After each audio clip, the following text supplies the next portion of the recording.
సిగ్గులేడు just నాకు దొరుకుతా ఫుడ్గాడు ఏందో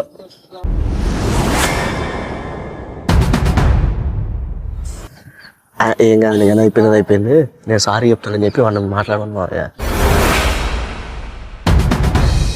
అంత గొడవైనాక వాడికి ఇక్కడేం పని వాడిని ఇక్కడి నుంచి వెళ్ళిపోమను అంటున్నాడు. ఫ్రెండ్స్ అన్నాక చిన్న చిన్న గొడవలు కామనే కదా మామయ్య, రమ్మని మాట్లాడుకుందాం. ఆ బొచ్చుగాడికి ఇక్కడేం పని వాడినే వెళ్ళమను అంటున్నాడు. ఎంత మాట అన్నాడు ఎవరు అందాక వచ్చింది అయితే ఆ బొచ్చుగాడినే వెళ్ళమంటున్నాడు.